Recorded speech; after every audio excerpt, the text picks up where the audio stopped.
بسم اللہ الرحمن الرحیم۔ السلام علیکم محترم سامعین اور عزیز طلبہ کرام، امید کرتا ہوں کہ آپ تمام احباب خیر و عافیت سے ہوں گے۔ آج کا ہمارا سبق نمبر 90 ہے، جس میں ہم پڑھیں گے تمییز کو۔ تمییز کو کلام میں اس وقت لایا جاتا ہے کہ جب کلام میں ابہام پایا جائے، یعنی کلام مبہم ہو، سمجھ میں نہ آئے، تو اس وقت ہم تمییز کو لاتے ہیں لرفع الابہامی، ابہام کو دور کرنے کے لیے۔ تو آئیے ہم اس سبق کو سمجھ لیتے ہیں کہ ممیز کیا ہے اور تمییز کیا ہے۔ یہ بالکل اسی طرح ہے جس طرح ہم نے ذوالحال یا صاحب الحال اور حال کو پڑھا تھا کہ حال بھی ذوالحال کی ہیئت کو بیان کرتا ہے، اسی طرح تمییز ممیز کے ابہام کو دور کرتا ہے تاکہ کلام واضح ہو۔ تو آئیے مثالوں سے اس کو سمجھ لیتے ہیں۔ بسم اللہ الرحمن الرحیم۔ التمییز، اس کا ہم لغوی ترجمہ بھی کریں یعنی تمییز کرنا، فرق کرنا یا توضیح کرنا، واضح کرنے کے آتے ہیں۔ الامثلہ، اشتریت رطلا، اگر میں یہیں پر بس کر دوں، اشتریت رطلا، میں نے ایک رطل خریدا۔ رطل ایک وزن کا نام ہے، جیسا کہ ہمارے ہاں کلو رائج ہے، 1 کلو، 2 کلو یا 1 لیٹر، 2 لیٹر، اسی طرح رطلن بھی ایک وزن ہے۔ اب کہنے والا کہتا ہے اشتریت رطلن، میں نے ایک رطل خریدا۔ ٹھیک ہے، آپ نے خریدا، لیکن وہ جو آپ نے چیز خریدی وہ کیا ہے؟ تو اس کے لیے ابہام کو دور کرنے کے لیے ہم نے کہا بلحن، تو یہ تمییز واقع ہوا اور کلام میں جو ابہام تھا وہ رفع ہوا۔ غلت الارض، زمین نے غلہ دیا۔ اردبن، اردبن بھی ایک وزن ہے جو کہ اسماء الکیل میں سے ہے۔ اسماء الکیل یعنی کیلو، ٹھیک ہے، لیکن یہ پرانا کوئی وزن ہے جس کو اردبن کہا جاتا ہے۔ تو کسی نے کہا کہ زمین نے غلہ دیا اردبن، ایک اردب یعنی 1 کلو، 5 کلو، 10 کلو، اس طرح سے آپ سمجھ لیں۔ اب کسی نے کہا کہ زمین میں آپ نے اگایا کیا تھا، کس چیز کی اتنی فصل ہوئی، اتنا kg یا اتنا کلو گرام، تو ہم نے کہا قمحن۔ تو اب قمحن کے علاوہ جتنی بھی فصل ہوا کرتی ہے، جیسا کہ کپاس ہے یا جو ہے، وہ اس میں سے نکل گیا۔ تمییز کیا آیا؟ قمحن، ٹھیک ہے۔ باعنی التاجر ذراعا، یہاں پر میں خاموش ہو جاؤں تو مجھے تاجر نے بیچا ذراعا، ایک ہاتھ، ایک ذراع یعنی ایک گز، ٹھیک ہے۔ جس طرح ہم گزانہ کرتے ہیں، اس کو بھی ایک وزن کہتے ہیں، یعنی ایسا وزن جو مساحت ہو، مساحت جو ہاتھ سے، میٹر سے، گز سے کیا جاتا ہے۔ تو ابھی وہ کیا چیز تھی جو 1 گز آپ کو بیچی گئی؟ تو حریرن، وہ حریر کا کپڑا تھا۔ فی الحقل 20، اب میں کہوں کہ کھیت میں 10 ہیں، 20 ہیں۔ اب 20 کیا ہیں؟ تو ممیز ہے، یعنی یہ مبہم کلام ہے، مبہم ہے۔ 20 کیا ہے؟ اب سننے والا پریشان ہو رہا ہے، تو آپ نے کہا بقرتن، 20 گائے ہیں، تو اسی طرح ابہام رفع ہو گیا۔ تو ان مثالوں میں آپ یہ چیز دیکھ لیں کہ یہاں پر جو ممیز ہے وہ واضح ہے۔ رطلن، اردبن، ذراعن، 20، یہ مختلف ہیں، ٹھیک ہے۔ یہ اسماء الوزن سے ہے، یہ اسماء الکیل سے ہے، یہ اسماء المساحہ سے ہے، یہ اسماء العدد سے ہے۔ تو یہ تمام مبہم ہے، ہم نے ان کا جو ابہام ہے وہ دور کیا ان تمییز سے، بقرتن، حریرن وغیرہ، بلحن، قمحن، ٹھیک ہے۔ یہ تمییز واقع ہوا اور کلام پورا ہوا، ابہام دور ہوا۔ اچھا، یہاں پر چونکہ ممیز واضح ہے، مذکور ہے، اب یہ جو آگے مثالیں آ رہی ہیں، یہاں پر ممیز کوئی معین اور خاص چیز نہیں ہے، آپ اس پر انگلی نہیں رکھ سکتے۔ ابہام ہے تو اس کا ابہام ہم نے اس ہواءن سے دور کیا، سرورن سے دور کیا، وغیرہ وغیرہ۔ یہاں پر تو آپ نے بلحن سے رطلن کا ابہام دور کیا تھا، لیکن یہاں پر نہیں۔ تو یہاں پر ہم کہیں گے کہ ہم ذہن میں یہ مان لیں کہ طاب المکان۔ اب طاب المکان کس اعتبار سے؟ یعنی جگہ بہت اچھی ہے، جگہ بہت یعنی بہت اچھی جگہ ہے، کس اعتبار سے اچھی ہے؟ اب ایک چیز ذہن میں گھوم رہی ہے، گردش کر رہی ہے، تو ہم نے کہا ہواءن، یہ جگہ ہوا کے اعتبار سے بہت اچھی ہے۔ تو یہاں پر جو ابہام تھا وہ کس چیز میں تھا؟ تو اسی طرح رطلن کی طرح واضح نہیں ہے۔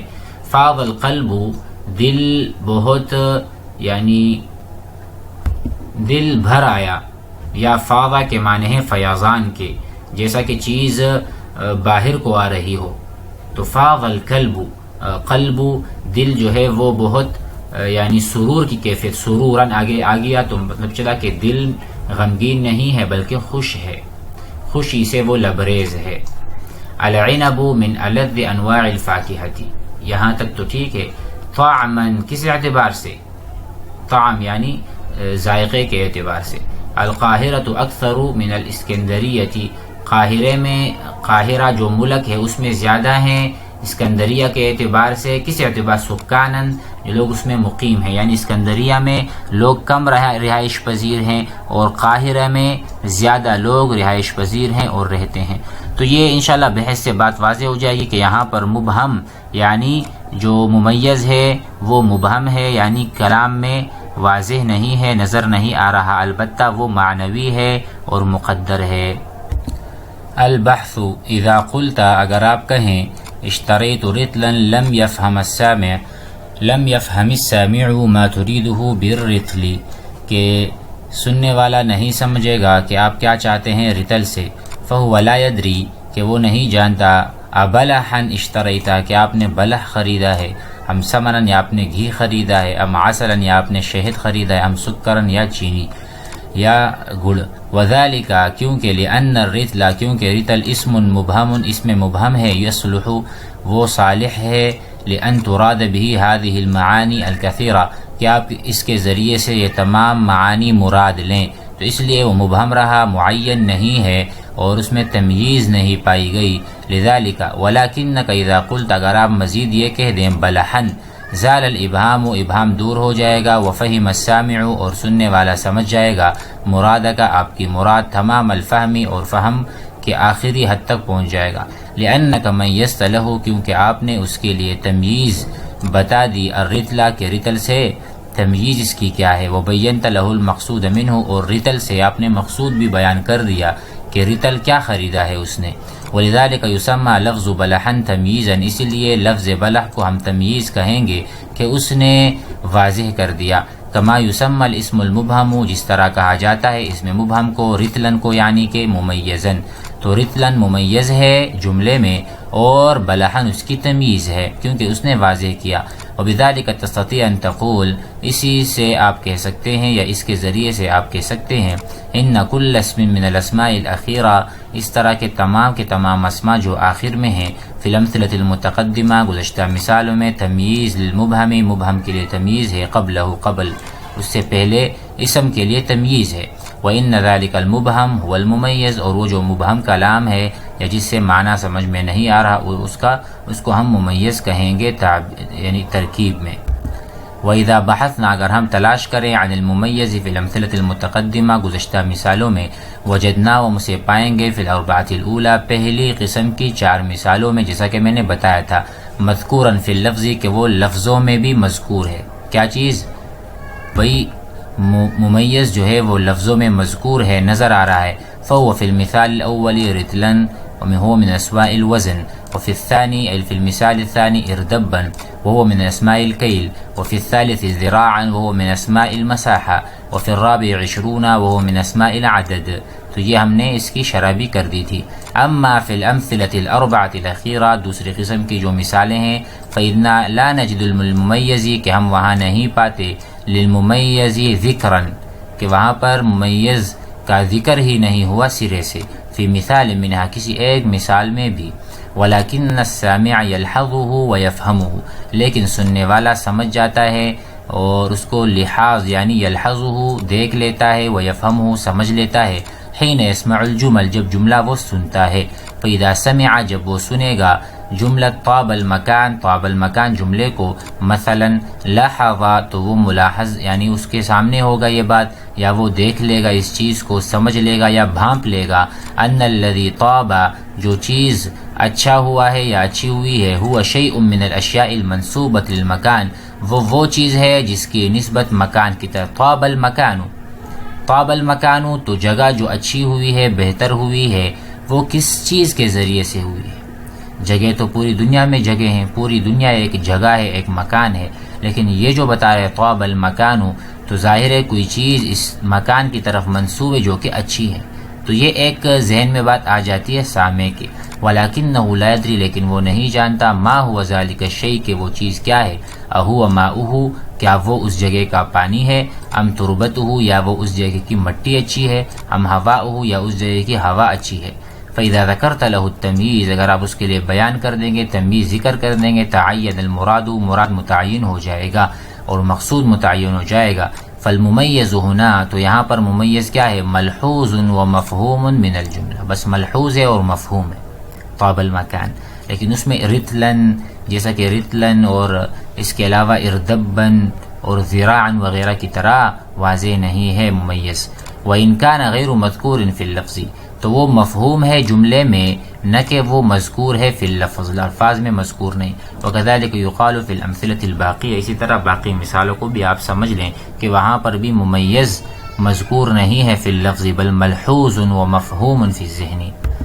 قواعد کو سمجھ لے۔ التمییز تمییز کی تعریف کیا ہے، اسم وہ اسم ہے، یذکر ذکر ہوتا ہے، لبیان المرادی کہ مراد بیان کیا جائے، من اسم سابق سابق اسم سے، یعنی جو یہاں پر ہم نے قمحن کہا، قمحن یا بلحن، تو اس سے پہلے کا جو اسم ہے اس سے مراد کو بیان کرنے کے لیے تمییز کو ہم لے کر آتے ہیں۔ یصلح لأن تراد به اشیاء مذکورہ تو وہ تمییز صالح ہے کہ اس سے ہم بہت ساری چیزیں مراد لے سکتے ہیں، یعنی جو تمییز ہے وہ ماقبل اسم کی وضاحت کے لیے آتا ہے اور اس سے مراد کو بیان کرنے کے لیے آتا ہے۔ الممیز قسمان ممیز دو قسم پر ہے، ملفوظ جو الفاظ میں مذکور ہو، وہ ملحوظ جو الفاظ میں مذکور تو نہ ہو لیکن سننے والا اس کو سمجھ لیتا ہے۔ فالاول پہلا وہ ہے ما یلفظ به فی الجملۃ کاسماء الوزن، پہلی قسم وہ ہے کہ جس طرح جملے میں اسماء وزن ہے، کیل ہے، مساحہ ہے، عدد ہے، جو پہلی قسم کی مثالوں میں گزرا۔ والثانی دوسری قسم کا ممیز وہ ہے ما یفہم من الجملۃ جو جملے سے سمجھ میں آئے، من غیر ان یذکر فیہا ای من غیر ان یذکر فی الجملہ، جملے میں اس کا کہیں بھی ذکر نہ ہو۔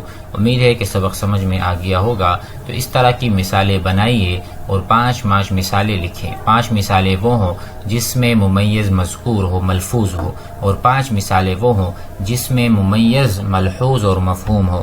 امید ہے کہ سبق سمجھ میں آ گیا ہوگا۔ والسلام علیکم۔